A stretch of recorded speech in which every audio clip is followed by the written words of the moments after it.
Putraku membuangku ke hutan demi warisan miliaran. Dia pikir aku mati. Tapi wasiat baruku inilah yang membuatnya menjerit histeris saat ditangkap polisi. Yuk subscribe, like, dan absen dulu di kolom komentar sebelum kita masuk ke ceritanya. Gemerlap lampu kristal di langit-langit pendopo utama rumah Prakoso memantulkan kilau pada piala-piala penghargaan yang berjejer rapi di lemari kaca. Udara dipenuhi aroma masakan mewah dan parfum mahal para tamu yang berlalu lalang. Malam itu adalah perayaan ulang tahun Prakoso yang ke-59, sebuah penanda waktu yang seharusnya dipenuhi sukacita, namun entah mengapa terasa ganjil. Prakoso berdiri di tengah keramaian, menerima ucapan selamat dengan senyum yang tulus namun sedikit lelah. Tangannya yang kasar, tangan yang sama yang pernah mengaduk semen dan mengangkat baja saat merintis usahanya dari nol, kini terasa canggung menjabat tangan-tangan halus para kolega dan pejabat. Ia adalah paradoks berjalan, seorang miliarder dengan jiwa pekerja keras yang tak pernah luntur. Matanya mengawasi sekeliling, mencari satu-satunya sosok yang paling berarti, satu-satunya warisan hidup dari almarhumah istrinya, Arini. Dan di sanalah dia. Bima, putranya, sedang tertawa lepas bersama teman-temannya yang berpakaian necis. Di usia awal 30-an, Bima adalah cerminan sempurna dari kekayaan yang tidak ia perjuangkan sendiri. Setelan impornya berharga lebih dari gaji tahunan seorang manajer, dan jam tangan di pergelangan tangannya bisa membeli sebuah mobil. Prakoso menghela napas. Bukan karena ia tidak mampu memberikannya, tapi karena Bima tidak pernah mengerti nilai di balik semua itu. Tiba-tiba, Bima seolah merasakan tatapan ayahnya.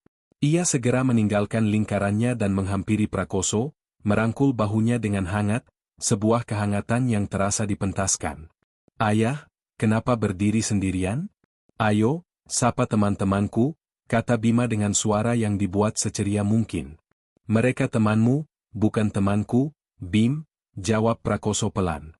"Teman-temanku yang asli sedang menikmati sate kambing di taman belakang." Bima tertawa canggung. "Ayah, ini bisa saja. Mereka juga ingin mengenal sosok hebat di balik Bima Prakoso." Prakoso hanya tersenyum tipis. Momen puncak acara pun tiba. Sebuah kue tart megah setinggi 5 tingkat didorong ke tengah ruangan. Lampu diredupkan, dan semua mata tertuju pada Prakoso. Sebelum meniup lilin, Bima mengambil mikrofon, sebuah tradisi yang ia mulai 3 tahun lalu. "Selamat malam semuanya," Bima memulai, suaranya menggema. "Malam ini, kita berkumpul untuk merayakan sosok yang luar biasa. Seorang ayah, seorang mentor, seorang legenda. Ayahku, Prakoso." Tepuk tangan membahana. Prakoso menatap putranya, sebersit harapan muncul di hatinya. "Mungkin malam ini berbeda. Aku tidak akan berdiri di sini, menikmati semua ini, jika bukan karena kerja kerasnya," lanjut Bima, tangannya menunjuk ke sekeliling. "Dia membangun kerajaan ini dari debu, dan dia mengajarkan aku segalanya, tentang kegigihan, tentang visi." Kata-kata itu terdengar indah, namun mata Bima tidak selaras dengan mulutnya. Ada kilat aneh di sana, sebuah ketidaksabaran yang tersembunyi di balik tatapan penuh puja. Prakoso, yang telah menghabiskan puluhan tahun membaca niat orang dalam negosiasi bisnis, bisa merasakannya. Tapi ia menepis firasat buruk itu, menganggapnya hanya kelelahan usia tua. Ia ingin percaya pada putranya. "Untuk ayahku tercinta," Bima mengangkat gelasnya. "Semoga panjang umur, sehat selalu, dan semoga segera bisa beristirahat dengan tenang, menyerahkan tongkat estafet kepada generasi penerus." Kalimat terakhir itu, beristirahat dengan tenang, terdengar seperti doa, tetapi juga seperti sebuah desakan. Para tamu bertepuk tangan lagi, tidak menyadari makna ganda yang tersirat. Prakoso meniup lilinnya dalam satu hembusan napas. Dalam kegelapan sesaat itu, ia berdoa bukan untuk dirinya sendiri, melainkan untuk putranya. Semoga Bima menemukan jalannya sendiri, jalan yang bukan hanya tentang menikmati hasil, tapi juga tentang menghargai proses.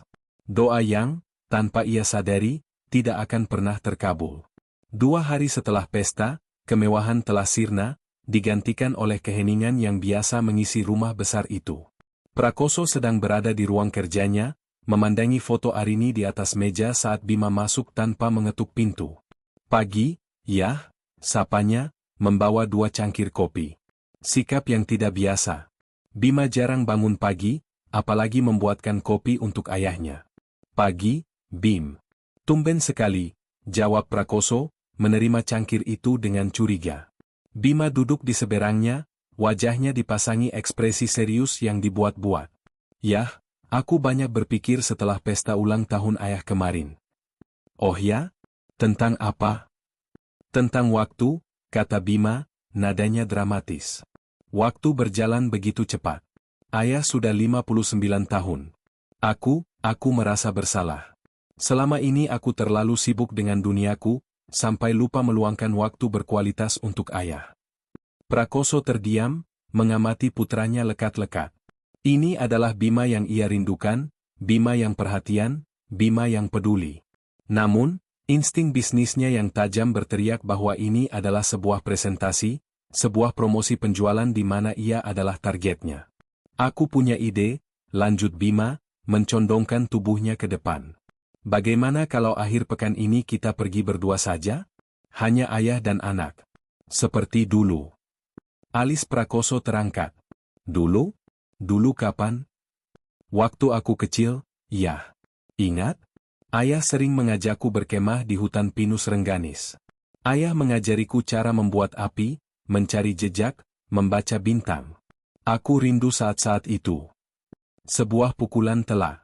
Bima telah memilih kenangan yang paling berharga bagi Prakoso.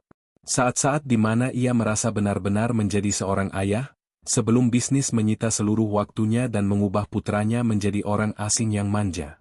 Hati Prakoso yang sekeras baja seketika melunak. Hutan Rengganis, sudah lebih dari 20 tahun aku tidak ke sana, gumam Prakoso, matanya menerawang. Makanya, ya, kita tinggalkan semua kemewahan ini. Tidak ada sinyal ponsel, tidak ada email, tidak ada rapat. Hanya kita berdua, tenda, dan api unggun.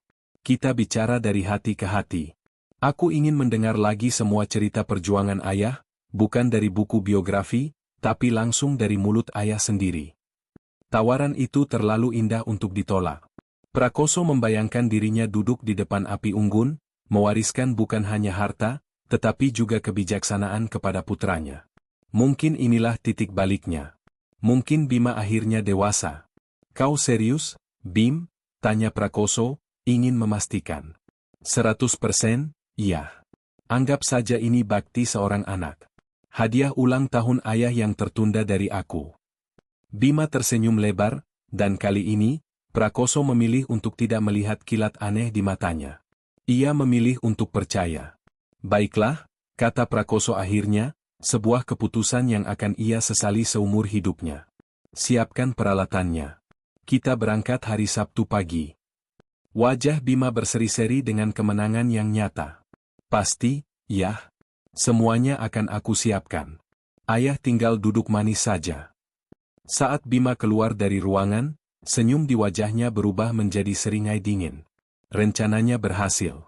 Umpan nostalgia itu telah ditelan mentah-mentah. Sabtu pagi tiba dengan langit yang cerah. SUV mewah Prakoso meluncur mulus meninggalkan gerbang rumah mereka, membawa ayah dan anak itu menuju petualangan yang mereka tafsirkan dengan sangat berbeda. Bagi Prakoso, ini adalah perjalanan menyusuri jalan kenangan. Bagi Bima, ini adalah perjalanan satu arah. Selama 1 jam pertama, Prakoso tidak berhenti bercerita. Ia menunjuk gedung-gedung pencakar langit yang pernah menjadi tanah kosong tempat ia bermain layangan. Ia menceritakan bagaimana ia dulu mengayuh sepeda puluhan kilometer untuk mengantar barang dagangan. Setiap sudut kota adalah bab dari buku kehidupannya. Lihat, Bim.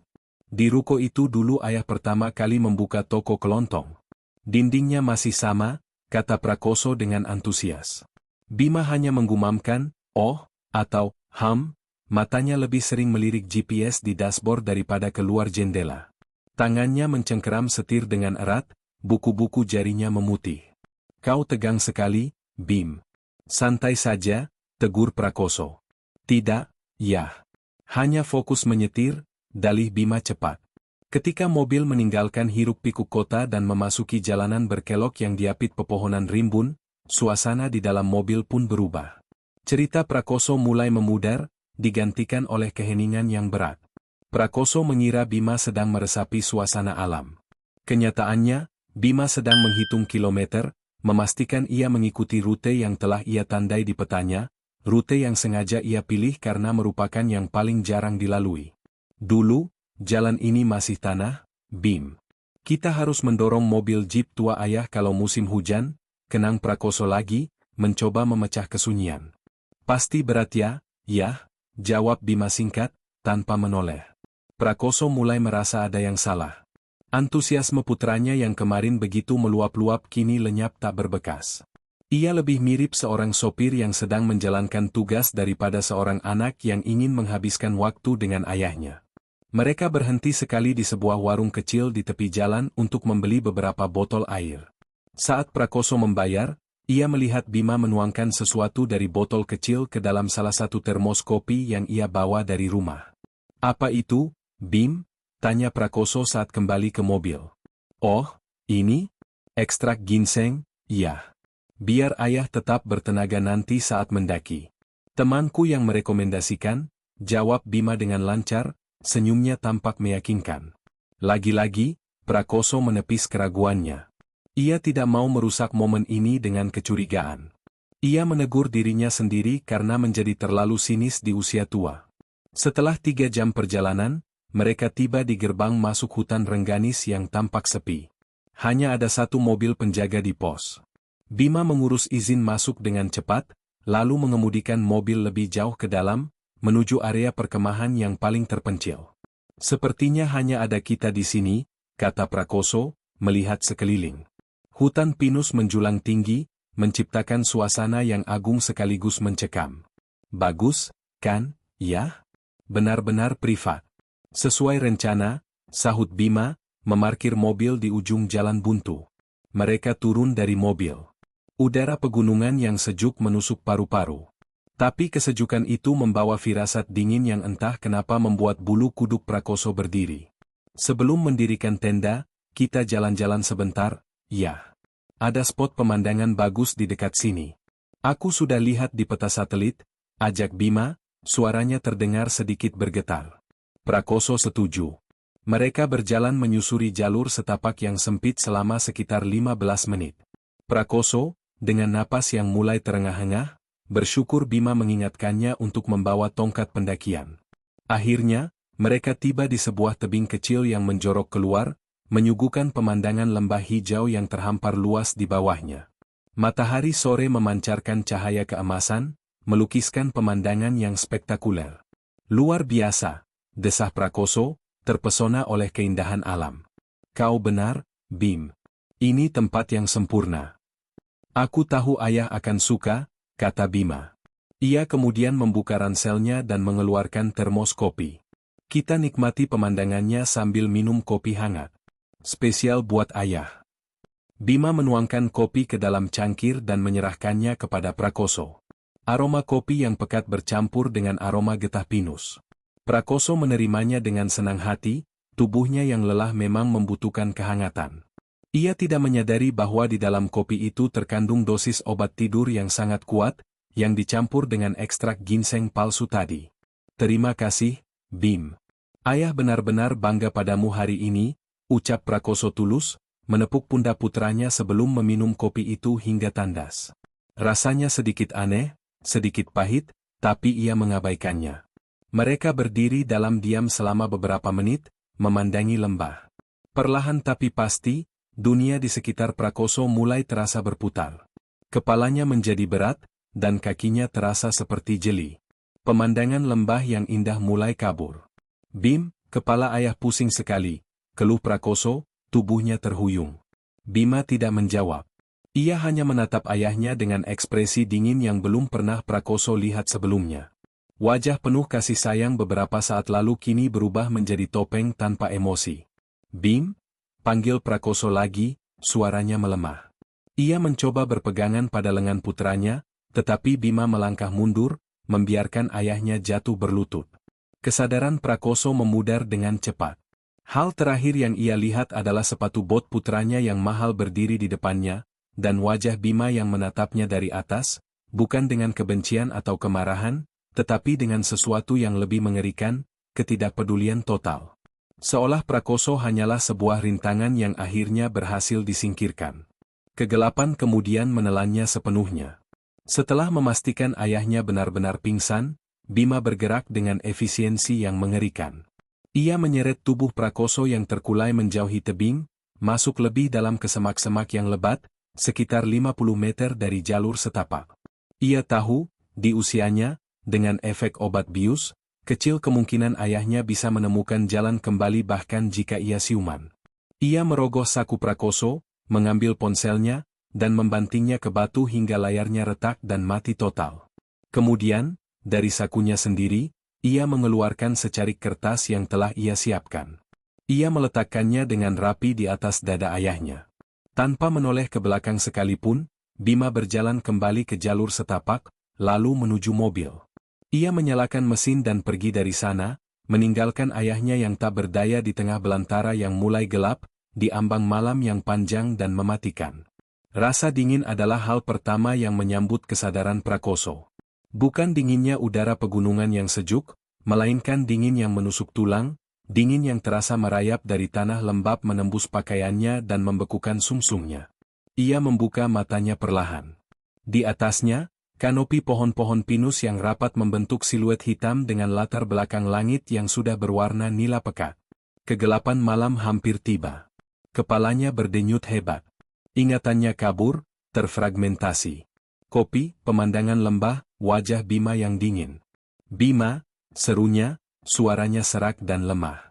Hanya gema suaranya sendiri yang menjawab, ditelan oleh keheningan hutan yang absolut. Kepanikan mulai merayapinya. Ia mencoba bangkit, namun tubuhnya terasa sangat berat dan tidak mau bekerja sama. Ia berhasil duduk, bersandar pada sebatang pohon. Di mana Bima? Apa yang terjadi? Mungkin ia jatuh dan Bima pergi mencari bantuan? Harapan naif itu seketika hancur saat tangannya meraba sakunya. Ponselnya hilang. Jantungnya berdebar kencang. Ia meraba saku yang lain. Kosong. Kemudian, matanya menangkap sesuatu yang putih di atas dadanya. Secarik kertas yang dilipat. Dengan tangan gemetar, ia mengambil kertas itu. Cahaya senja yang tersisa nyaris tidak cukup untuk membaca tulisan tangan yang sangat ia kenali, tulisan tangan putranya. Bertahan hidup beneran kali ini, Pak. Anggap saja ini tes terakhir sebelum warisan. Prakoso membaca kalimat itu sekali, 2 kali, 3 kali. Otaknya menolak untuk memproses makna di baliknya. Ini pasti lelucon. Lelucon yang sangat buruk dan tidak lucu. Bima pasti bersembunyi di suatu tempat, siap melompat keluar dan tertawa. Bima, ini tidak lucu. Keluar sekarang, teriaknya sekuat tenaga. Hutan tetap diam. Suara jangkrik mulai terdengar, menandakan malam telah resmi dimulai. Dan bersamaan dengan suara itu, kebenaran yang mengerikan mulai meresap ke dalam benak Prakoso, dingin dan tajam seperti pecahan es. Ini bukan lelucon. Putranya telah meracuninya. Putranya telah menyeretnya ke tengah hutan. Putranya telah meninggalkannya di sini untuk mati. Semua kepingan puzzle langsung menyatu, sikap Bima yang aneh, ajakan mendadak, kopi ginseng, tatapan dingin itu. Semuanya adalah bagian dari sebuah rencana. Rencana untuk menyingkirkannya agar bisa menguasai hartanya. Kata, warisan, di surat itu adalah penegasnya. Rasa sakit akibat pengkhianatan itu jauh lebih menyiksa daripada denyutan di kepalanya atau rasa dingin di tubuhnya. Rasanya seperti jantungnya direnggut paksa dari dadanya. Setiap kenangan indah bersama Bima, mengajarinya bersepeda, merayakan kelulusannya, memberinya mobil pertama, kini terasa seperti kebohongan. Seluruh hidupnya sebagai seorang ayah terasa seperti sebuah kegagalan total. Keputusasaan yang pekat menyelimutinya. Ia bisa saja menyerah di sini. Memejamkan mata, membiarkan dingin dan alam mengambil alih. Itu akan menjadi akhir yang mudah. Tetapi saat ia menatap kembali kalimat di kertas itu, sesuatu yang lain mulai bangkit dari puing-puing hatinya yang hancur. Bertahan hidup beneran kali ini. Kalimat itu bukan hanya sebuah pengakuan kejahatan. Itu adalah sebuah ejekan. Sebuah hinaan terhadap semua yang pernah ia ajarkan pada Bima. Putranya tidak hanya ingin ia mati, ia ingin Prakoso mati dalam kegagalan, membuktikan bahwa semua ajarannya tentang ketangguhan dan perjuangan hanyalah omong kosong. Dan di tengah hutan yang gelap dan dingin itu, sebuah api yang berbeda mulai menyala di dalam diri Prakoso. Bukan api kehangatan, melainkan api amarah yang membara. Keputusasaan berganti menjadi tekad yang dingin dan keras seperti baja. Ia tidak akan mati di sini. Ia tidak akan memberikan kepuasan itu pada Bima. Jika ini adalah tes terakhir, maka ia akan lulus. Ia akan bertahan hidup, bukan karena harapan, tetapi karena dendam. Ia akan kembali, dan ia akan memastikan putranya menerima ganjaran yang setimpal atas pengkhianatan ini. Dengan sisa-sisa kekuatannya, Prakoso merobek kertas itu menjadi serpihan-serpihan kecil. Ia tidak membutuhkan pengingat itu lagi. Rencana Bima telah terukir selamanya di dalam benaknya. Sambil bersandar pada pohon, ia menatap ke dalam kegelapan yang melingkupinya, bukan lagi dengan ketakutan, tetapi dengan mata seorang predator yang baru saja dilukai dan kini mulai merencanakan perburuannya. Malam pertama di neraka baru saja dimulai. Fajar menyingsing bukan sebagai pertanda harapan, melainkan sebagai penyingkap brutal dari realitas. Cahaya abu-abu yang merembes melalui celah-celah dedaunan memperlihatkan pada Prakoso betapa terisolasi dan tersesatnya ia. Embun semalam telah membasahi pakaiannya, membuat rasa dingin semakin menusuk hingga ke persendiannya yang kaku. Setiap tarikan napas terasa sakit, paru-parunya seperti menolak udara asing yang lembab ini. Ia bersandar di pohon, tubuhnya menjeritkan protes. Di usianya yang hampir kepala 6, ia terbiasa dengan kasur ortopedi dan secangkir teh hangat di pagi hari, bukan tanah keras dan akar-akar pohon yang menonjol. Keputusasaan adalah musuh yang jauh lebih nyata daripada binatang buas manapun. Ia bisa saja memejamkan mata dan menyerah pada nasib. Namun, saat itulah gema dari tulisan tangan Bima kembali terngiang di benaknya, lebih jelas daripada suara kicau burung pertama. Bertahan hidup beneran kali ini. Kalimat itu, yang dimaksudkan sebagai vonis mati, justru menjadi cambuk. Amarah yang murni dan panas mulai mengalir di pembuluh darahnya, menghalau dingin dan mengusir keputusasaan. Ejekan itu adalah tantangan. Dan Prakoso, dalam hidupnya, tidak pernah lari dari tantangan. Ia memaksa dirinya untuk berdiri, kedua kakinya gemetar menahan beban tubuh. Matanya yang biasa digunakan untuk menganalisis laporan keuangan kini memindai sekeliling dengan tujuan baru, mencari sumber daya. Ia harus berpikir jernih, metodis, seperti saat ia merancang strategi bisnis. Prioritas pertama, air. Tanpa air, ia tidak akan bertahan lebih dari 2 hari. Sambil berjalan tertatih, ia mengamati tanah, mencari jejak. Dan saat itulah sebuah kenangan melintas, begitu jelas seolah baru terjadi kemarin. Hutan Rengganis, 25 tahun yang lalu. Prakoso muda berjongkok di samping Bima yang berusia 8 tahun, menunjuk ke tanah yang becek. Lihat ini, jagoan, kata Prakoso, suaranya penuh semangat. Ini jejak babi hutan. Lihat arahnya, selalu menuju ke bawah. Kenapa?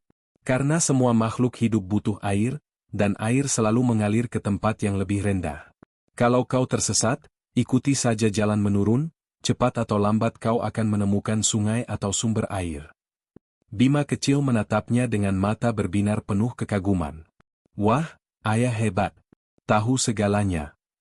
Bukan tahu segalanya, Prakoso tertawa sambil mengacak rambut putranya.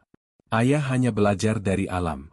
Dan ayah akan ajarkan semua yang ayah tahu padamu, jadi kau bisa jadi anak yang kuat dan mandiri. Kenangan itu terasa seperti pisau yang mengiris hatinya. Ironi yang begitu kejam dan menyakitkan. Ia kini harus menggunakan pelajaran yang ia berikan dengan penuh cinta untuk menyelamatkan diri dari rencana jahat anak yang sama, yang dulu menatapnya dengan penuh puja. Air mata mengancam akan tumpah, tetapi ia menelannya kembali. Tidak ada waktu untuk berduka. Berduka adalah kemewahan. Saat ini, yang ia miliki hanyalah insting. Terima kasih atas pelajarannya, nak, desis Prakoso pada angin, suaranya serak dan penuh racun. Setidaknya ada satu hal berguna yang kau tinggalkan untukku. Dengan tekad baru yang ditempa dari patah hati dan amarah, ia mulai berjalan, mengikuti kontur tanah yang menurun. Setiap langkah adalah sebuah pernyataan perang melawan takdir yang telah dituliskan putranya. Perutnya melilit, bukan hanya karena lapar, tetapi juga karena efek sisa obat bius yang membuatnya mual. Tenggorokannya kering seperti amplas. Matahari mulai naik, mengubah hutan yang dingin menjadi sauna yang lembab. Keringat membasahi kemejanya yang sudah kotor, menguras cairan tubuhnya yang berharga. Setelah hampir 1 jam berjalan tertatih-tatih menuruni lereng yang curam, berpegangan pada akar dan batang pohon, telinganya menangkap suara yang paling merdu di dunia, gemericik air. Suara itu memberinya kekuatan baru. Ia mempercepat langkahnya, mengabaikan duri yang menggores kulitnya dan ranting yang mencambuk wajahnya. Dan di sanalah, sebuah aliran sungai kecil yang jernih membelah hutan, airnya berkilauan tertimpa cahaya matahari. Prakoso nyaris menangis karena lega. Ia langsung merebahkan diri di tepian sungai, menangkupkan kedua tangannya dan meminum air itu dengan rakus. Air dingin itu mengalir di kerongkongannya, membasahi organnya yang kering, dan terasa seperti anugerah dari surga. Setelah puas minum, ia membasuh wajah dan lengannya. Tenaganya sedikit pulih. Prioritas pertama selesai. Sekarang prioritas kedua, tempat berlindung.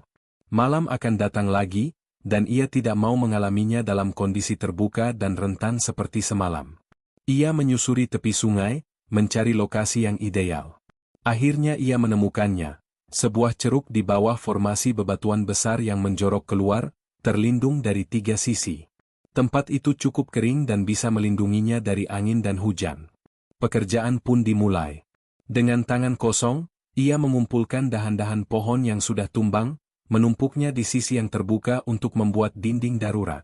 Ia meniru cara yang dulu ia ajarkan pada Bima, menyilangkan dahan-dahan untuk menciptakan kerangka yang kokoh. Kemudian, ia mengumpulkan daun-daun lebar dan pakis, menyisipkannya di antara celah dahan untuk menahan angin. Pekerjaan itu sangat melelahkan. Otot-ototnya yang tidak terbiasa bekerja fisik menjerit kesakitan. Punggungnya terasa seperti akan patah. Menjelang sore, tempat berlindung seadanya itu selesai. Tidak indah, tapi fungsional. Kini, prioritas ketiga dan yang paling penting untuk malam hari, api. Api berarti kehangatan, perlindungan dari binatang buas, dan yang terpenting, sebuah simbol harapan. Ia mengumpulkan kayu-kayu kering, memisahkannya berdasarkan ukuran. Ia butuh sesuatu untuk memulai api. Korek apinya tidak ada, mungkin diambil Bima. Ia memeriksa sakunya lagi dan lagi, berharap ada keajaiban. Tidak ada. Ia teringat metode primitif. Membuat busur dan bor api. Tapi itu butuh waktu dan keahlian yang mungkin sudah tumpul. Ia mencari cara lain. Matanya memindai sekeliling, dan ia melihat sesuatu yang menarik perhatiannya di dasar sungai yang dangkal. Sebuah batu berwarna putih susu dengan pinggiran yang tajam. Batu rijang, atau setidaknya sejenisnya. Sebuah ide gila terlintas. Ia mengambil batu itu dan memeriksa gesper ikat pinggangnya. Terbuat dari baja padat. Dengan harapan tipis, ia mulai membenturkan pinggiran tajam batu itu ke gesper bajanya, mengarahkannya ke tumpukan lumut kering dan serat kayu yang telah ia siapkan. Percobaan pertama, kedua, ketiga, gagal. Hanya ada bunyi benturan yang memilukan. Ia hampir menyerah. Namun bayangan wajah Bima yang menyeringai memberinya kekuatan. Ia mencoba lagi, kali ini dengan sudut yang sedikit berbeda dan hentakan yang lebih kuat. Klang! Sebuah percikan kecil terlontar dan mendarat di lumut kering. Percikan itu menyala sekejap lalu mati. Jantung Prakoso berdegup kencang. Berhasil. Itu bisa berhasil. Ia mencoba lagi dengan lebih fokus. Klang! Klang! Beberapa percikan lagi. Salah satunya berhasil bertahan, menciptakan titik bara kecil sebesar ujung jarum di tumpukan lumut. Dengan napas tertahan, Prakoso meniup bara itu dengan sangat lembut. Bara itu meredup, lalu menyala lagi lebih terang. Ia terus meniup, perlahan tapi pasti, menambahkan serat-serat kayu yang paling halus. Asap mulai mengepul, dan tiba-tiba, sebuah lidah api kecil menjilat ke atas. Berhasil. Prakoso merasakan gelombang kelegaan yang begitu dahsyat, hingga membuatnya terduduk lemas. Ia berhasil membuat api. Di tengah hutan belantara ini, dengan tangan kosong, di usia 59 tahun, ia berhasil menciptakan kehidupan. Ia menambahkan ranting-ranting yang lebih besar hingga api unggun itu menyala dengan stabil, cahayanya menari-nari di dinding batu, mengusir kegelapan yang mulai merayap. Malam itu, untuk pertama kalinya sejak pengkhianatan itu, secercah harapan yang tulus bersinar di hati Prakoso. Ia mungkin sendirian, terluka, dan dikhianati, tetapi ia belum kalah. 2 hari berikutnya adalah ujian ketahanan fisik yang brutal. Rasa lapar yang tadinya hanya sebuah ketidaknyamanan kini telah berubah menjadi rasa sakit yang konstan dan menggerogoti. Perutnya terasa seperti diremas dari dalam, dan kepalanya sering terasa pusing. Api dan air bisa membuatnya tetap hidup, tetapi tanpa energi dari makanan, tubuhnya akan segera menyerah. Prakoso menghabiskan siangnya menjelajahi area di sekitar kamp daruratnya. Ia mencari tanaman yang bisa dimakan, mengandalkan ingatan samar dari buku-buku survival yang pernah ia baca. Ia menemukan beberapa umbi liar, tetapi setelah mencicipi sedikit, rasanya sangat pahit dan membuat lidahnya gatal. Ia membuangnya, tidak berani mengambil risiko keracunan. Ia mencoba membuat perangkap jerat sederhana dari sulur tanaman yang kuat, meletakkannya di jalur yang sepertinya sering dilewati binatang kecil. Setiap pagi ia memeriksanya dengan penuh harap, dan setiap pagi pula ia menemukannya kosong. Keputusasaan mulai menggerogotinya lagi. Tubuhnya semakin lemah. Ia bisa merasakan cadangan lemak dan ototnya terkikis hari demi hari.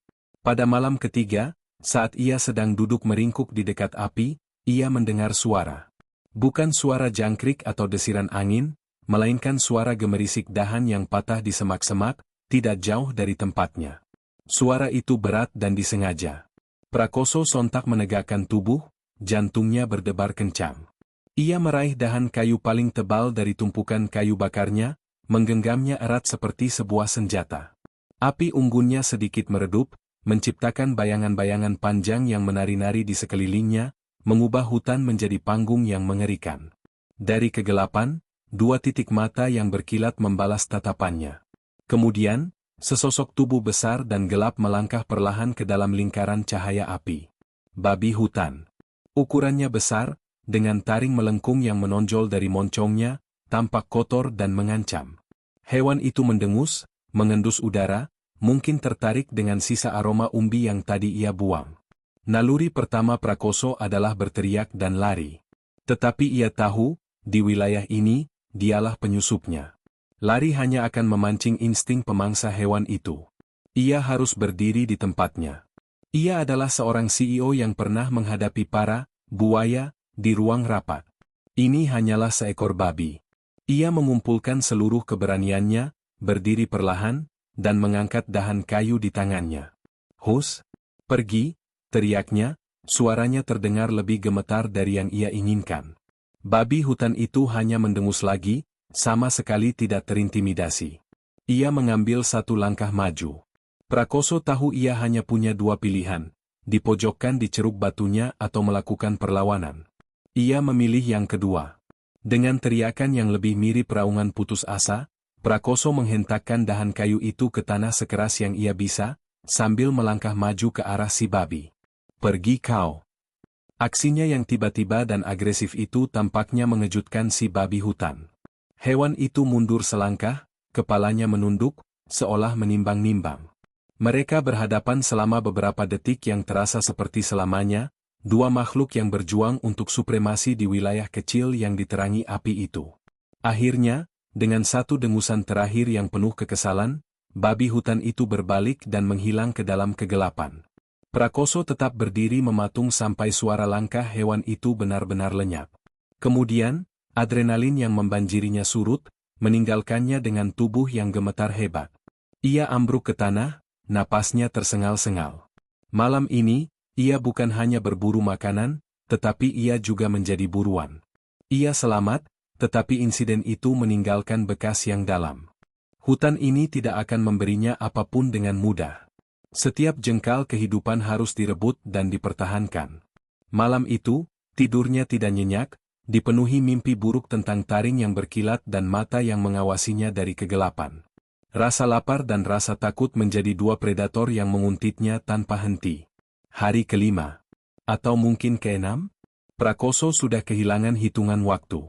Setiap hari melebur menjadi siklus yang monoton dan menyiksa. Bangun dalam keadaan kedinginan, memeriksa perangkap yang kosong, mencari buah beri atau akar yang meragukan, menjaga api tetap menyala, dan tidur dalam kewaspadaan. Tubuhnya sudah mencapai batasnya. Berat badannya turun drastis. Tulang pipinya menonjol tajam, dan kulitnya yang terbakar matahari tampak kendor. Setiap gerakan membutuhkan usaha yang luar biasa. Berjalan ke sungai untuk mengambil air sudah terasa seperti maraton. Harapan yang sempat menyala terang kini meredup menjadi bara yang nyaris padam. Ia mulai berhalusinasi. Terkadang ia merasa melihat Arini, istrinya, tersenyum padanya dari seberang sungai. Di waktu lain, ia mendengar tawa Bima yang mengejek di antara desauan angin. Siang itu, saat ia sedang duduk bersandar di batu, menatap kosong ke arah api, ia menyadari sesuatu. Ia tidak akan bertahan lebih lama lagi. Mungkin ini adalah akhir dari segalanya. Mungkin Bima akhirnya menang. Tidak. Sebuah percikan perlawanan terakhir menyala dalam dirinya. Jika ia harus mati, ia tidak akan mati dalam keheningan. Ia akan mati sambil berjuang. Ia harus memberikan satu sinyal terakhir, satu teriakan minta tolong ke langit. Asap. Sinyal asap yang tebal dan terlihat dari jauh. Mengumpulkan sisa-sisa tenaga terakhirnya, Prakoso mulai bekerja. Rencananya sederhana, membuat api sebesar mungkin, lalu menutupinya dengan daun-daun basah dan ranting hijau untuk menghasilkan asap tebal. Ia berjalan terseok-seok, mengumpulkan semua kayu kering yang bisa ia temukan di sekitar kampnya. Setiap dahan terasa seberat batang baja. Napasnya pendek-pendek, dan pandangannya sering kabur. Ia harus berhenti setiap beberapa langkah, bersandar pada pohon untuk menahan pusing. Setelah 1 jam yang terasa seperti selamanya, ia berhasil mengumpulkan tumpukan kayu yang cukup besar di area yang agak terbuka, tidak jauh dari tepi sungai. Ia mengambil beberapa bara api dari kampnya menggunakan sepotong kulit kayu besar, membawanya dengan hati-hati seolah membawa nyawanya sendiri. Api berhasil dinyalakan. Lidah apinya menjilat ke atas, lebih besar dari yang pernah ia buat sebelumnya. Sekarang bagian yang paling penting. Ia pergi ke tepi sungai, merendam tumpukan besar daun pakis dan ranting-ranting muda ke dalam air, lalu dengan susah payah menyeretnya ke atas api. Seketika itu juga, api yang berkobar berubah menjadi asap. Asap putih tebal yang mengepul dan membubung lurus ke angkasa yang biru cerah, menembus kanopi pepohonan. Itu adalah sinyal yang sempurna. Sebuah pilar asap yang mustahil untuk diabaikan oleh siapapun yang berada dalam radius beberapa kilometer. Pekerjaan itu telah menguras habis sisa tenaganya. Kakinya tidak sanggup lagi menopang tubuhnya. Pandangannya menghitam di bagian pinggir. Dengan asap harapan yang mengepul di atasnya, Prakoso ambruk ke tanah, kehilangan kesadaran. Tugasnya telah selesai. Kini, ia hanya bisa menyerahkan nasibnya pada angin dan langit. Kesadaran datang dan pergi seperti ombak yang pecah di pantai. Terkadang ia berada dalam kegelapan total, di lain waktu ia melihat kilasan-kilasan cahaya dan mendengar suara-suara yang teredam. Apakah ini kematian? Lihat, asap tebal dari arah lembah. Turun ke sana, sepertinya bukan kebakaran biasa. Suara-suara itu terdengar asing. Bukan suara Bima, bukan pula suara Arini dalam halusinasinya. Suara-suara itu nyata. Kemudian, ia merasakan sentuhan. Sebuah tangan yang kasar namun lembut mengguncang bahunya. Pak, Bapak, bisa dengar saya? Prakoso mengerjapkan matanya, mencoba fokus. Di atasnya, 3 wajah menatapnya dengan cemas. Mereka bukan malaikat. Wajah mereka kasar, terbakar matahari, dan dipenuhi keringat. Wajah para petani desa yang mungkin sedang pergi ke ladang mereka di seberang hutan. Salah seorang dari mereka memegang botol air, yang lain membawa parang. Dia masih hidup, seru salah seorang dari mereka. Orang yang memegang botol air dengan hati-hati mengangkat kepala Prakoso dan menempelkan mulut botol ke bibirnya yang pecah-pecah. Air mengalir masuk, dan kali ini, rasanya jauh lebih berharga daripada semua kekayaan yang pernah ia miliki. Syukurlah, kami melihat asap. Kami kira ada pondok ladang yang terbakar, kata pria yang lebih tua, suaranya terdengar lega. Bapak kenapa bisa ada di sini sendirian? Ini jalur yang berbahaya. Prakoso ingin menjawab. Ia ingin menceritakan semuanya. Tentang putranya, pengkhianatan, perjuangannya. Tetapi tidak ada suara yang keluar dari tenggorokannya. Yang bisa ia lakukan hanyalah menatap mereka, matanya menyiratkan rasa terima kasih yang tak terhingga. Sudah, jangan banyak bicara dulu, Pak, kata pria yang lebih muda. Kita harus bawa Bapak turun ke desa. Lukamu harus diobati. Mereka bekerja sama dengan sigap. 2 orang dari mereka membuat tandu darurat dari 2 batang kayu dan jaket tebal mereka. Dengan hati-hati, mereka mengangkat tubuh Prakoso yang ringan seperti kerangka ke atas tandu. Saat mereka mulai mengangkatnya dan berjalan, Prakoso menolehkan kepalanya. Ia melihat kamp daruratnya, ceruk batu, dan sisa-sisa api unggunnya. Tempat itu adalah nerakanya selama beberapa hari terakhir, tetapi juga menjadi saksi bisu atas ketangguhannya. Ia telah masuk ke hutan ini sebagai seorang ayah yang patah hati dan korban yang tak berdaya. Kini, ia akan meninggalkannya sebagai seorang penyintas. Perjalanan menuruni lereng terasa berat dan menyakitkan, setiap guncangan mengirimkan gelombang nyeri ke seluruh tubuhnya. Tetapi Prakoso tidak peduli. Matanya terpejam, dan untuk pertama kalinya dalam beberapa hari, ia membiarkan dirinya rileks. Ia selamat. Fase pertama dari perangnya telah dimenangkan. Dan sekarang, saatnya merencanakan fase kedua. Fase pembalasan. Klinik kecil di kaki gunung itu berbau antiseptik dan kayu cengkeh, perpaduan aneh antara dunia medis dan pedesaan. Disinilah Prakoso menghabiskan minggu pertamanya setelah diselamatkan. Tubuhnya adalah peta dari penderitaan yang ia alami. Puluhan goresan yang kini menjadi koreng, memar-memar yang berubah warna dari ungu ke kuning, dan kulit yang terbakar matahari hingga mengelupas. Jarum infus menancap di punggung tangannya yang kurus, menyalurkan nutrisi dan cairan yang sangat dibutuhkan langsung ke pembuluh darahnya. Secara fisik, ia dirawat dengan baik oleh dokter dan perawat desa yang menganggapnya sebagai korban perampokan yang naas. Mereka tidak banyak bertanya, menghormati tatapan kosong dan keengganannya untuk berbicara. Namun, luka yang sesungguhnya tidak terlihat oleh mata mereka. Luka itu bernanah di dalam jiwanya. Setiap malam, saat keheningan menyelimuti klinik, mimpi buruk datang menyerang. Ia kembali ke hutan, merasakan dingin yang membekukan dan lapar yang menggerogoti. Ia melihat wajah Bima, terkadang sebagai anak kecil yang menatapnya penuh puja, di saat lain sebagai monster berwajah dingin yang meninggalkannya untuk mati. Ia sering terbangun dengan keringat dingin, napasnya terengah-engah, dan teriakan tertahan di tenggorokan. Pada hari kelima, perawat membantunya berjalan ke kamar mandi untuk pertama kalinya. Saat itulah ia melihat bayangannya di cermin, dan untuk sesaat, ia tidak mengenali pria yang balas menatapnya. Pria di cermin itu tampak 10 tahun lebih tua.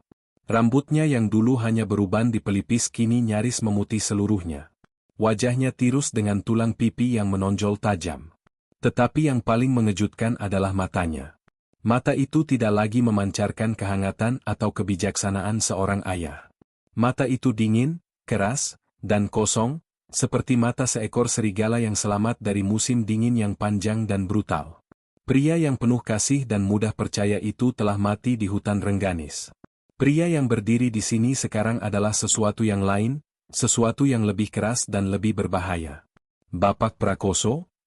Dokter desa, seorang pria paruh baya bernama Handoko, masuk ke kamarnya. Polisi dari kota ingin datang untuk mengambil keterangan resmi. Keluarga Bapak di kota pasti sangat khawatir. Prakoso menoleh perlahan dari jendela, tatapannya tajam. Jangan, katanya, suaranya masih serak tetapi tegas. Jangan hubungi siapapun. Terutama, keluarga, saya. Dokter Handoko tampak bingung. Tapi, Pak, saya akan menangani ini sendiri, potong Prakoso. Saya akan membayar semua biaya pengobatan ini secara tunai. 3 kali lipat dari tagihan. Syaratnya cuma satu, tidak ada seorang pun di luar klinik ini yang tahu saya ada di sini. Anggap saya tidak pernah ada. Ketegasan dalam suara Prakoso membuat Dokter Handoko tidak berani membantah. Ada aura otoritas yang tak terbantahkan pada pasiennya yang kurus kering itu, aura seorang pemimpin yang terbiasa perintahnya dituruti. Dokter itu hanya mengangguk dan meninggalkan ruangan. Sendirian lagi, Prakoso menatap tangannya yang keriput. Tangannya sudah tidak gemetar lagi. Di dalam keheningan ruang perawatan itu, sebuah rencana mulai terbentuk. Bukan rencana yang dibuat dalam kepanikan atau amarah yang meledak-ledak, melainkan sebuah strategi bisnis yang dingin dan diperhitungkan. Aset terbesarnya bukanlah uang miliaran di bank, melainkan otaknya. Dan ia akan menggunakan otaknya untuk melakukan hostility takeover terhadap masa depan putranya sendiri. Ia butuh satu orang. Satu-satunya orang di dunia yang bisa ia percayai sepenuhnya. Ia meminjam ponsel perawat, mencari sebuah nomor dari ingatannya, dan menekan tombol panggil. Panggilan telepon yang akan mengubah segalanya. Di sebuah kantor hukum yang megah di pusat ibu kota, Tirtayasa sedang meninjau setumpuk dokumen saat ponsel pribadinya berdering. Nama yang tertera di layar membuatnya mengerutkan kening, nomor tidak dikenal. Biasanya ia akan mengabaikannya, tetapi intuisinya menyuruhnya untuk mengangkat. "Halo, Tirtayasa di sini." Hening sejenak di seberang sana, hanya terdengar suara napas yang berat. "Tirta, ini aku, Prakoso." Tirtayasa nyaris menjatuhkan ponselnya. Ia langsung duduk tegak, jantungnya berdebar. Suara itu adalah suara sahabatnya, tetapi terdengar sangat berbeda. Serak, lemah, dan kosong. "Koso? Astaga! Di mana kau? Semua orang mencarimu. Bima sudah melapor ke polisi, media mulai meliput. Dia bilang kau hilang saat mendaki di hutan Rengganis." "Aku tahu apa yang dia bilang," jawab Prakoso dingin. "Dan semua itu bohong. Aku butuh bantuanmu, Tirta. Ini sangat mendesak dan sangat rahasia." Nada suara Prakoso membuat bulu kuduk Tirtayasa berdiri. Ini bukan suara sahabatnya yang sedang tersesat, ini suara seseorang yang sedang berada di tengah-tengah perang. "Apapun, Koso. Katakan saja apa yang kau butuhkan," jawab Tirtayasa tanpa ragu. Ia sudah menjadi pengacara dan sahabat Prakoso selama lebih dari 30 tahun. Ia ikut menyaksikan Prakoso membangun kerajaannya dan membesarkan Bima. "Datanglah sendiri. Jangan bawa siapapun. Jangan beritahu siapapun, terutama jangan sampai Bima atau siapapun di kantor tahu kau akan menemuiku. Aku akan kirimkan alamatnya lewat pesan singkat. Bawa semua dokumen legal yang berhubungan dengan surat wasiatku dan kepemilikan aset perusahaan." "Wasiat? Koso, apa yang sebenarnya terjadi?" desak Tirtayasa, rasa khawatirnya memuncak. "Kau akan tahu saat kau tiba di sini," jawab Prakoso. "Dan satu lagi, bawa uang tunai. Yang banyak." Panggilan itu berakhir, meninggalkan Tirtayasa dalam kebingungan dan ketakutan. Ia segera membuka situs berita di komputernya. Benar saja, berita utama di beberapa portal adalah tentang hilangnya konglomerat Prakoso. Ada foto Bima yang sedang diwawancara, wajahnya tampak sedih dan matanya sembab. "Saya hanya berharap ayah saya ditemukan dalam keadaan selamat," katanya pada wartawan. "Saya sangat menyesal telah mengajaknya ke sana. Ini semua salah saya." Tirtayasa merasakan perutnya mual melihat akting murahan itu. Ia tahu Bima tidak pernah sedekat itu dengan ayahnya. Ia juga tahu Bima sedang terlilit utang judi online yang sangat besar. Sesuatu yang sangat busuk sedang terjadi. Tanpa membuang waktu, Tirtayasa membatalkan semua jadwalnya, mengemas dokumen yang diminta, pergi ke bank, dan mengemudikan mobilnya sendiri menuju titik lokasi yang dikirimkan oleh Prakoso, sebuah klinik antah berantah yang berjarak 5 jam dari kota. Pertemuan mereka di ruang perawatan yang sempit itu terasa surreal. Tirtayasa nyaris tidak mengenali sahabatnya. Ia menatap nanar tubuh kurus dan wajah tirus Prakoso. Namun saat ia menatap mata sahabatnya, ia tidak melihat keputusasaan, melainkan kilat baja yang mengerikan. Prakoso tidak membuang waktu dengan basa-basi. Dengan suara datar tanpa emosi, ia menceritakan semuanya. Kopi beracun, pengkhianatan di tepi jurang, surat ejekan itu, dan perjuangannya untuk bertahan hidup. Tirtayasa mendengarkan dalam diam, rahangnya mengeras, tangannya terkepal di atas lutut. Saat cerita itu selesai, Tirtayasa tidak bisa berkata-kata. Kemarahan yang luar biasa membakar dirinya. "Anak itu," desis Tirtayasa. "Dia bukan manusia, dia iblis." "Dia bukan iblis," koreksi Prakoso, suaranya dingin. "Dia adalah produk dari kesalahanku. Aku memberinya segalanya kecuali tanggung jawab."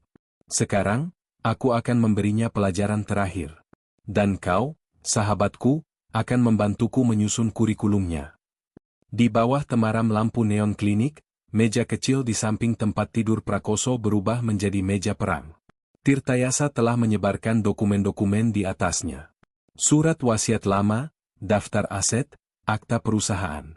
Menurut wasiat yang lama, Tirtayasa memulai, suaranya profesional meskipun hatinya masih bergejolak, hampir 90% asetmu, termasuk saham mayoritas di Prakoso Group, jatuh ke tangan Bima sebagai ahli waris tunggal. Prakoso mengangguk pelan. Aku menulisnya saat Arini baru meninggal. Aku berpikir, Bima adalah satu-satunya yang kumiliki. Ia terdiam sejenak, lalu menatap Tirtayasa dengan tajam. Sekarang, kita akan merobek kertas itu dan menulis bab yang baru.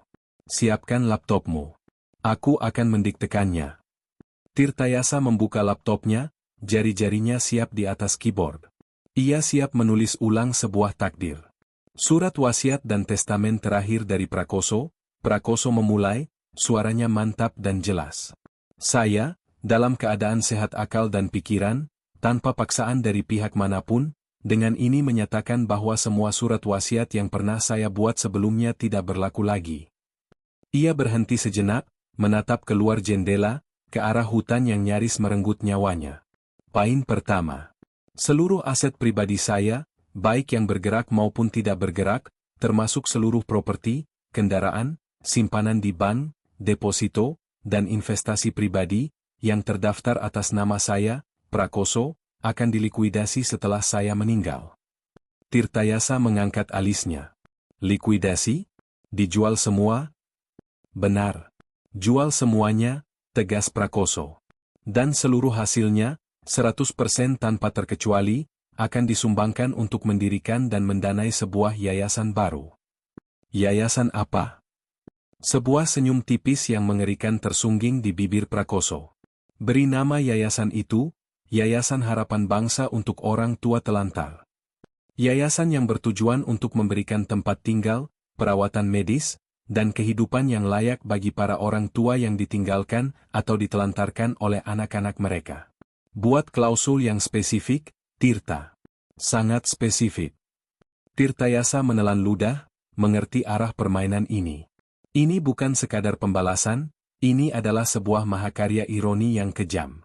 Poin kedua, lanjut Prakoso, nadanya semakin dingin. Mengenai kepemilikan saya di Prakoso Group. Seluruh saham mayoritas saya, yang mewakili 65% dari total saham perusahaan, tidak akan dijual. Saham-saham itu akan dialihkan kepemilikannya kepada sebuah dewan wali amanat yang akan kau pimpin, Tirta. Tujuannya? Tujuannya adalah untuk memastikan perusahaan tetap berjalan. Namun, seluruh dividen tahunan dari saham tersebut, setiap rupiahnya, akan disalurkan langsung untuk mendanai operasional Yayasan Harapan Bangsa. Dengan kata lain, perusahaan yang Bima pikir akan menjadi miliknya, akan selamanya bekerja untuk membiayai korban dari orang-orang seperti dia.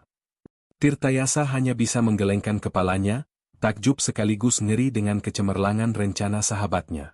Ini adalah hukuman yang jauh lebih buruk daripada penjara. Ini adalah penghapusan total dari eksistensi dan hak Bima. Lalu, bagaimana dengan Bima? Tanya Tirtayasa pelan. Prakoso menatap lurus ke mata sahabatnya. Tambahkan klausul terakhir. Tulis dengan huruf kapital. Kepada putra saya, Bima Prakoso, saya tidak mewariskan apapun selain sebuah kesadaran bahwa setiap tindakan akan membawa konsekuensi yang setimpal. Semua fasilitas perusahaan yang melekat padanya, termasuk rumah, mobil, dan kartu kredit, akan dicabut sepenuhnya pada saat surat wasiat ini diresmikan. Setelah mendiktekan kalimat terakhir, Prakoso bersandar ke bantalnya, tampak lelah tetapi puas. Tirtayasa menyelesaikan ketikannya, dan keheningan menyelimuti ruangan. Mereka baru saja menandatangani vonis mati finansial dan sosial untuk Bima Prakoso. Dokumen di layar laptop itu bukan lagi sekadar surat wasiat, melainkan sebuah naskah pembalasan. Seminggu kemudian, Prakoso sudah cukup kuat untuk meninggalkan klinik. Tirtayasa telah mengatur segalanya. Prakoso tidak kembali ke rumahnya di kota, yang kini sudah seperti sarang ular. Sebaliknya, Ia dibawa ke sebuah villa pribadi milik Tirtayasa di daerah Puncak, tersembunyi di balik pepohonan pinus dan dijaga ketat. Tempat itu menjadi markas besar mereka, ruang perang mereka. Hanya laporan kehilangan saja tidak cukup untuk menjebloskannya atas percobaan pembunuhan, kata Tirtayasa pada suatu sore, saat mereka duduk di teras villa. Dia bisa dengan mudah berkelit, bilang kau tersesat karena keteledorannya. Kita butuh bukti niat jahatnya. Kita butuh motif yang kuat. Motifnya adalah keserakahan, jawab Prakoso. Kita harus membuktikannya di mata hukum, balas Tirtayasa. Aku sudah menyewa investigator swasta terbaik di negeri ini. Namanya Rahmat. Dia sangat diskret dan hasilnya selalu akurat. Rahmat, seorang pria pendiam berusia 40-an dengan mata yang seolah bisa melihat menembus dinding, datang ke villa 2 hari kemudian. Ia mendengarkan cerita Prakoso tanpa ekspresi, hanya membuat beberapa catatan di buku kecilnya. Fokus pertama saya adalah melacak jejak finansial putra Anda, sebelum dan sesudah Anda hilang, kata Rahmat. Hasilnya datang lebih cepat dari yang diperkirakan. Dan hasilnya lebih buruk dari yang Prakoso bayangkan. Laporan dari Rahmat menunjukkan bahwa Bima terlilit utang lebih dari 15 miliar rupiah dari berbagai pinjaman online berbunga tinggi dan kekalahan telak di meja judi kasino ilegal di luar negeri. Para penagih utang sudah mulai menerornya. Dia putus asa, gumam Prakoso saat melihat laporan itu. Dia butuh uang warisan itu segera, bukan untuk hidup mewah, tapi untuk menyelamatkan nyawanya sendiri. Laporan berikutnya lebih memberatkan lagi. Rahmat berhasil mendapatkan rekaman CCTV dari sebuah apotek di kota satelit, 2 hari sebelum perjalanan mereka.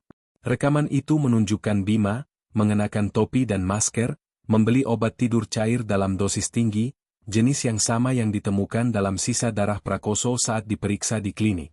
Dan paku terakhir di peti matinya, laporan transaksi kartu kredit Bima. 1 hari setelah melaporkan ayahnya hilang, saat tim SAR masih berpura-pura menyisir hutan, Bima menggunakan kartu kredit perusahaan untuk membeli jam tangan mewah seharga 800 juta rupiah dan mentraktir teman-temannya di klub malam paling mahal di kota. Arogansi. Dia begitu yakin kau tidak akan pernah kembali, desis Tirtayasa penuh amarah.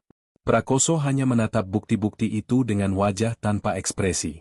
Setiap lembar kertas adalah konfirmasi dari pengkhianatan itu, memadamkan sisa-sisa terakhir dari rasa cinta seorang ayah yang mungkin masih ada di sudut tergelap hatinya. Kita sudah punya cukup bukti untuk menangkapnya, kata Rahmat. Belum, sela Prakoso. Penjara saja tidak cukup. Aku tidak mau dia menjadi martir yang khilaf di mata publik. Aku ingin dia menghancurkan dirinya sendiri. Aku ingin seluruh dunia melihatnya sebagai sosok serakah yang menjijikkan. Kita harus memancingnya keluar. Tirtayasa dan Rahmat saling berpandangan, menunggu perintah sang jenderal. Skenario pembalasan kini memasuki babak akhir yang paling krusial. Rencananya brilian sekaligus kejam. Mereka tidak akan membiarkan Prakoso muncul begitu saja. Mereka akan membiarkan Bima mendapatkan apa yang ia inginkan, setidaknya untuk sesaat. Secara hukum, seseorang bisa dinyatakan meninggal dunia secara yuridis setelah periode waktu tertentu sejak dinyatakan hilang, jelas Tirtayasa. Biasanya beberapa tahun. Tapi prosesnya bisa dipercepat jika ada bukti kuat bahwa orang tersebut kemungkinan besar tidak selamat. Disinilah peran Rahmat menjadi penting. Ia menggunakan kontaknya untuk menemukan beberapa barang milik Prakoso di lokasi yang sangat berbahaya di hutan Rengganis, sebuah sobekan kemeja yang tersangkut di semak dekat jurang yang dalam, dan sebuah sepatu hiking yang ditemukan di tepi sungai berarus deras. Barang-barang itu sengaja mereka letakkan di sana. Dengan bukti-bukti baru ini, Tirtayasa, melalui jaringan hukumnya, secara anonim mendorong narasi bahwa pencarian lebih lanjut adalah sia-sia. Operasi SAR resmi pun dihentikan setelah 2 minggu. Berita utama di media-media nasional mengumumkan dengan nada sedih, harapan pupus, konglomerat Prakoso diduga kuat tewas di hutan Rengganis. Dunia korporat dan sosialita pun berkabung.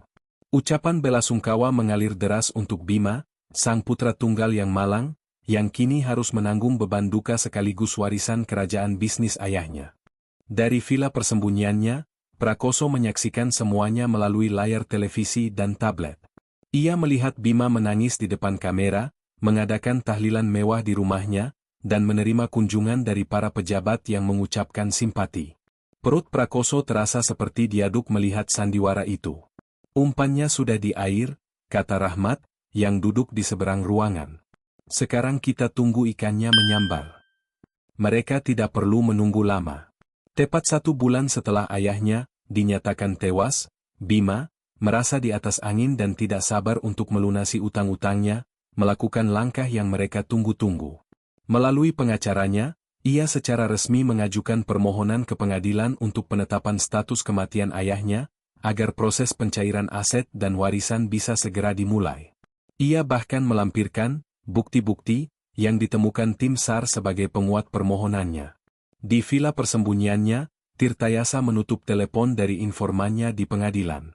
Ia menoleh ke arah Prakoso yang sedang berdiri menatap keluar jendela. Dia mengambil umpannya, "Koso," kata Tirtayasa. "Surat permohonan sudah didaftarkan. Sidang pertama akan digelar 2 minggu lagi." Prakoso tidak menoleh. Ia hanya menatap bayangannya sendiri di kaca jendela. Bayangan pria tua yang telah direnggut dari dunia, dan kini siap kembali sebagai hantu penuntut balas. "Bagus," jawabnya dengan suara rendah yang menakutkan. "Siapkan panggungnya. Pertunjukan akan segera dimulai." Rumah megah Prakoso, yang dulu menjadi simbol kerja keras dan kenangan keluarga, kini telah diubah menjadi istana kemerosotan moral. Musik house berdentum kencang, getarannya merayap di lantai marmer dan mengguncang piala-piala di lemari kaca. Puluhan orang, sebagian besar adalah teman-teman Bima yang belum pernah menjejakkan kaki di rumah itu saat tuannya masih ada, menari liar sambil menggenggam gelas-gelas sampanye mahal. Ini bukan acara tahlilan atau peringatan, ini adalah pesta penobatan. Bima berdiri di tepi kolam renang, dikelilingi oleh para penjilat yang memujinya. Wajahnya memerah karena alkohol dan arogansi. Ia mengenakan setelan sutra berwarna marun, dan di pergelangan tangannya, jam tangan seharga hampir 1 miliar yang baru dibelinya berkilauan di bawah sorotan lampu taman. Ia telah melunasi sebagian besar utang-utangnya kepada para rentenir paling berbahaya, membuatnya merasa tak tersentuh, abadi. "Untuk Bima," teriak salah seorang temannya sambil mengangkat gelas. "Sang Raja Baru." Akhirnya, Prakoso Group ada di tangan yang tepat. Tangan yang tahu cara menikmati hidup. Kerumunan itu bersorak. Bima tertawa terbahak-bahak, tawa yang terlalu keras dan terlalu panjang. Ia meraih mikrofon dari sound system. "Terima kasih, teman-teman," serunya, suaranya sedikit cadel. "Kalian benar. Era lama yang kaku dan membosankan sudah berakhir. Ayahku, almarhum, adalah seorang pekerja keras. Aku menghormatinya." Ia berhenti sejenak, memasang ekspresi sedih yang palsu. Tapi dia tidak pernah benar-benar hidup. Dia hanya tahu cara menumpuk uang, bukan membelanjakannya. "Mulai sekarang, kita akan mengubah itu." Lagi-lagi sorakan riuh menyambutnya. Ia menenggak sampanyenya langsung dari botol, membiarkan cairan mahal itu menetes di dagunya. Ia merasa seperti dewa. Ia telah mengalahkan ayahnya, mengalahkan hutan, mengalahkan takdir. Ia adalah pemenangnya. Di tengah kerumunan, seorang gadis cantik berbisik di telinganya, "Aku dengar pengadilan sudah menyetujui permohonanmu. Selamat, sayang. Kau resmi menjadi miliarder." "Resmi?" Bima menyeringai. "Aku sudah menjadi miliarder sejak aku lahir. Hanya saja, baru sekarang aku bebas menggunakan uangku sendiri." Ia memandangi rumah itu, potret besar ayahnya yang masih tergantung di dinding ruang keluarga seolah menatapnya dengan kecewa. Bima balas menatap potret itu dengan tatapan menantang. "Aku yang berkuasa sekarang, Pak Tua," batinnya. "Kau dan cara-cara kunomu sudah jadi masa lalu." Ia tidak menyadari, di luar gerbang tinggi yang tertutup rapat, beberapa mobil berwarna gelap telah berhenti tanpa menyalakan lampu. Pesta kemenangannya akan segera berakhir dengan cara yang tidak pernah ia bayangkan. Musik tiba-tiba berhenti. Dentuman bas yang memompa adrenalin digantikan oleh keheningan yang canggung. Semua orang menoleh ke arah sumber gangguan. Di pintu utama yang terbuka lebar, berdiri belasan pria berbadan tegap mengenakan seragam polisi dan rompi bertuliskan, "Krimsus." Di depan mereka, seorang pria paruh baya dengan wajah tegas menatap tajam ke arah kerumunan. Dia adalah Komisaris Besar Heru, kepala tim investigasi. Untuk beberapa saat, tidak ada yang bergerak. Para tamu pesta membeku, senyum di wajah mereka luntur, digantikan oleh kebingungan dan ketakutan. Selamat malam, suara Kompol Heru terdengar tenang namun berbobot, memecah keheningan. Kami dari kepolisian. Pesta selesai. Bima, yang masih sedikit mabuk, berjalan sempoyongan ke depan. Ada apa ini? Siapa kalian? Kalian tidak diundang, hardiknya, mencoba mempertahankan sisa-sisa arogansinya. Kami mencari saudara Bima Prakoso, kata Heru, matanya terkunci pada Bima. Saya Bima. Ada apa mengganggu pesta saya? Kompol Heru mengabaikan pertanyaan itu dan memberikan isyarat kepada anak buahnya. Dua orang polisi bergerak cepat mengapit Bima. Saat itulah, dari arah luar, kilatan cahaya kamera mulai menyambar. Para wartawan, yang rupanya telah diberitahu oleh Rahmat, kini berkerumun di depan gerbang, mengabadikan setiap detik dari drama yang sedang berlangsung. Anda ditangkap, kata Kompol Heru dengan jelas dan lantang, memastikan semua orang mendengarnya. Wajah Bima pucat pasi. Alkohol di kepalanya seolah menguap seketika. Ditangkap? Atas dasar apa? Ini konyol. Anda tahu siapa saya? Kompol Heru mengeluarkan selembar surat dari sakunya dan membacakannya. Bima Prakoso, Anda ditangkap dengan tuduhan yang sangat serius, berdasarkan bukti-bukti yang cukup. Di antaranya, memberikan keterangan palsu, melakukan penipuan aset warisan, serta perencanaan dan percobaan pembunuhan terhadap ayah Anda, Tuan Prakoso. Nama, Prakoso, disebut seperti ledakan bom di tengah ruangan. Para tamu terkesiap. Beberapa mulai berbisik panik, yang lain menjauh dari Bima seolah ia mengidap penyakit menular. Percobaan pembunuhan? Ayah saya meninggal karena kecelakaan, jerit Bima, kepanikannya mulai terlihat. Ini fitnah. Siapa yang melaporkan omong kosong ini? Kompol Heru tidak menjawab. Ia hanya memberi isyarat lagi.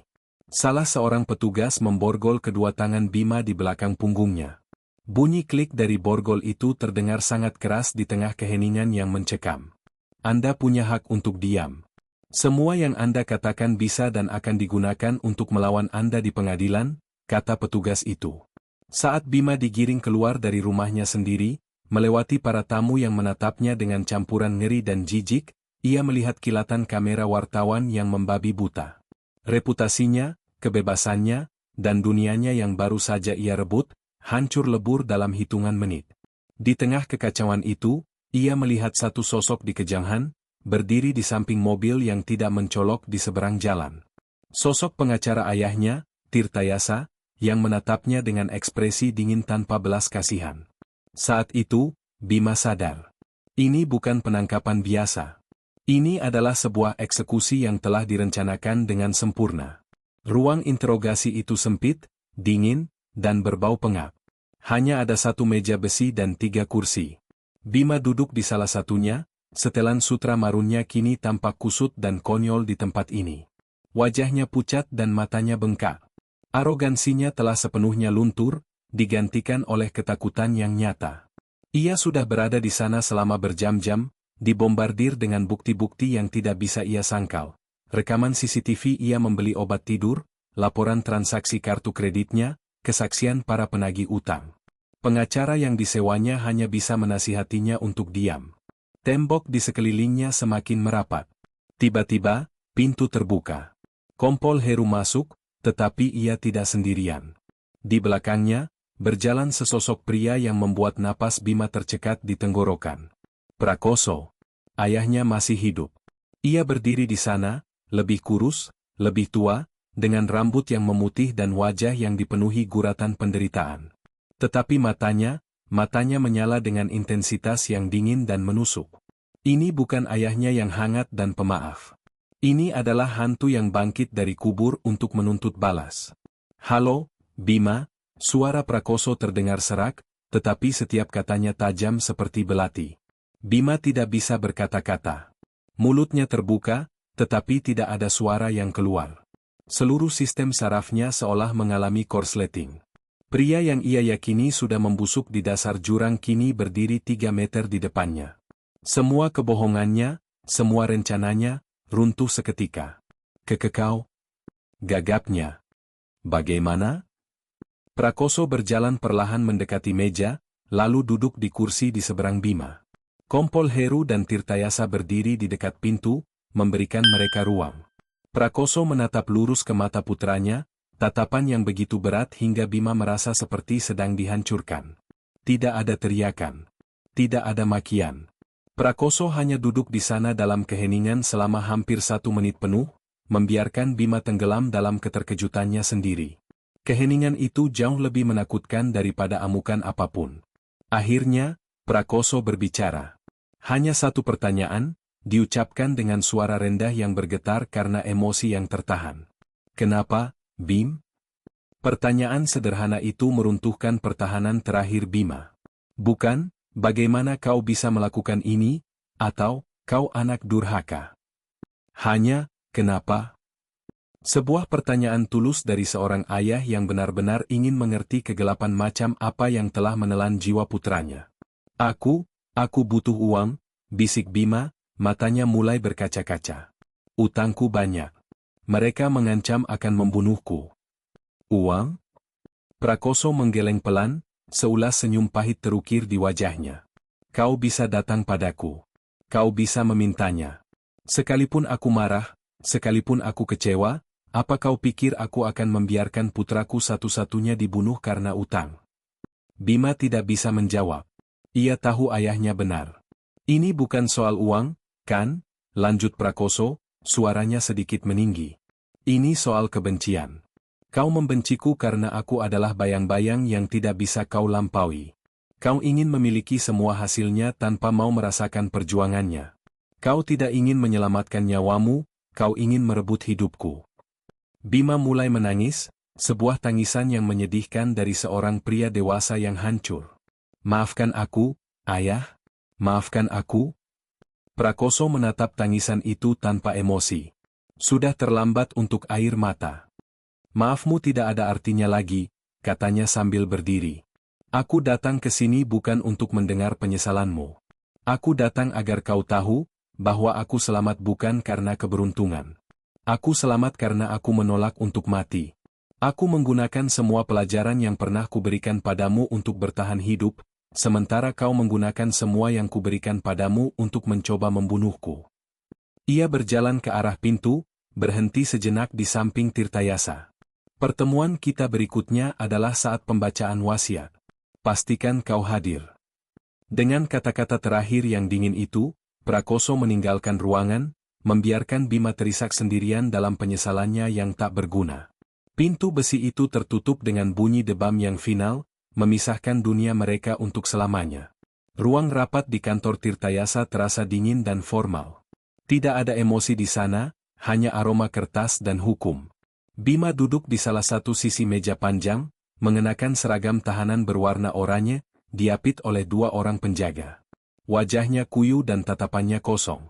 Di seberang meja, duduk Prakoso, ditemani oleh Tirtayasa. Kompol Heru dan beberapa perwakilan hukum juga hadir sebagai saksi. Meskipun situasinya sudah tanpa harapan, di sudut hati Bima yang paling dalam, masih ada secercah harapan irasional. Mungkin ayahnya, setelah melihatnya menderita, akan luluh. Mungkin ini semua hanya gertakan besar untuk memberinya pelajaran, dan pada akhirnya, ia akan tetap mendapatkan bagiannya. Tirtayasa berdeham, membuka sebuah map tebal di hadapannya. Sesuai dengan permintaan klien saya, Tuan Prakoso, dan sebagai bagian dari proses hukum yang sedang berjalan, saya akan membacakan surat wasiat dan testamen terakhir yang telah direvisi dan disahkan secara hukum. Tirtayasa mulai membaca bagian-bagian pembuka yang bersifat formal. Bima hampir tidak mendengarkan. Ia hanya menunggu namanya disebut. Dengan ini, saya menyatakan bahwa seluruh aset pribadi saya, Tirtayasa melanjutkan, nadanya datar, akan dilikuidasi, dan 100% hasilnya akan disumbangkan untuk mendirikan sebuah yayasan baru bernama, Yayasan Harapan Bangsa untuk Orang Tua Telantar. Mata Bima melebar. Apa? Semua properti, semua simpanan bank, dijual untuk yayasan? Itu adalah aset senilai triliunan rupiah. Kepalanya mulai pusing. Tirtayasa melanjutkan ke poin berikutnya. Mengenai kepemilikan saham mayoritas saya di Prakoso Group, seluruhnya akan dialihkan ke sebuah dewan wali amanat. Seluruh keuntungan dividen tahunan dari saham tersebut akan menjadi sumber pendanaan abadi bagi operasional yayasan yang telah disebutkan sebelumnya. Bima merasakan napasnya sesak. Perusahaan Permata Mahkota yang seharusnya menjadi miliknya, kini akan bekerja selamanya untuk tujuan yang seolah sengaja diciptakan untuk mengejeknya. Harapan irasionalnya mulai menguap, digantikan oleh kengerian yang dingin. Kemudian, tibalah pada bagian akhir. Tirtayasa menatap Bima sejenak sebelum membaca, memastikan setiap kata terdengar jelas. Dan untuk klausul terakhir, saya kutip langsung, kepada putra saya, Bima Prakoso, saya tidak mewariskan apapun selain sebuah kesadaran bahwa setiap tindakan akan membawa konsekuensi yang setimpal. Hening. Kata-kata itu menggantung di udara seperti vonis mati. Tidak ada apa-apa. Bukan hanya sebagian kecil, bukan hanya pengurangan. 0. Kosong. Namanya hanya disebut untuk dihapus. Wajah Bima berubah dari pucat menjadi merah padam, lalu kembali pucat seperti mayat. Matanya bergerak liar, menatap dari Tirtayasa ke ayahnya, yang hanya duduk diam mematung. Ini tidak mungkin. Ini adalah mimpi buruk. Seluruh hidupnya, semua yang ia yakini sebagai haknya, lenyap dalam satu kalimat. Tidak. Jeritan itu keluar dari tenggorokan Bima, bukan seperti teriakan kemarahan, tetapi seperti lolongan binatang yang terluka parah. Itu adalah suara dari jiwa yang hancur total, suara dari seseorang yang kehilangan segalanya dalam sekejap. Itu tidak adil. Itu milikku.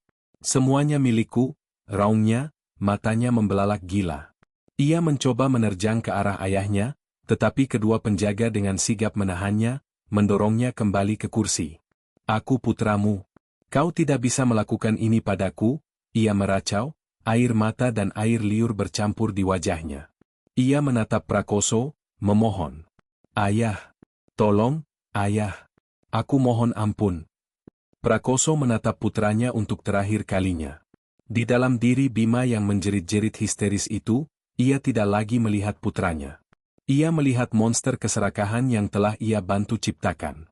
Dengan hati yang berat seperti batu, ia berdiri, berbalik, dan berjalan keluar dari ruangan tanpa mengucapkan sepatah kata pun. Tirtayasa mengikutinya. Jeritan Bima terus terdengar di belakang mereka, semakin lama semakin putus asa, hingga akhirnya teredam saat pintu ruang rapat ditutup. Pertunjukan telah selesai. Tirai telah diturunkan. Di luar gedung, saat Prakoso melangkah masuk ke dalam mobil, Tirtayasa menepuk pundaknya. Kau baik-baik saja, Koso? Prakoso tidak menjawab. Ia hanya menatap kosong ke jalanan kota yang ramai. Ia telah menang. Ia mendapatkan keadilannya. Ia telah memastikan putranya menerima hukuman yang paling setimpal. Tetapi tidak ada rasa kemenangan di hatinya. Yang ada hanyalah kehampaan yang luas dan kesedihan yang mendalam. Malam itu, di vilanya yang sunyi, Prakoso membuka sebuah album foto tua. Ia berhenti pada sebuah foto, dirinya yang jauh lebih muda, tertawa sambil menggendong Bima kecil di pundaknya di puncak hutan Rengganis. Di foto itu, mata putranya berbinar penuh cinta dan kekaguman. Seorang anak yang memuja ayahnya, sebelum dunia dan uang meracuninya. Ia mengusap foto itu dengan jarinya yang gemetar. Ia telah selamat dari hutan, ia telah memenangkan pertempuran hukum, tetapi ia sadar, ia telah kehilangan putranya jauh sebelum ia ditinggalkan untuk mati di sana. Kemenangannya terasa seperti abu. Keadilan telah ditegakkan, tetapi dengan harga yang sangat mahal. Masa lalu yang indah, dan masa depan yang kini hanya terbentang dalam kesendirian. Keadilan memang telah ditegakkan, tapi menyisakan luka yang tak akan pernah sembuh. Harta bisa kembali, namun keluarga hancur selamanya. Sekarang, coba kalian yang jawab. Jika kalian ada di posisi Pak Prakoso, apa yang akan kalian lakukan? Membalas dendam sampai tuntas, atau masih adakah ruang untuk kesempatan kedua setelah pengkhianatan seperti itu? Tulis jawaban kalian di kolom komentar, tim balas dendam atau tim kesempatan kedua? Sampai jumpa di cerita berikutnya.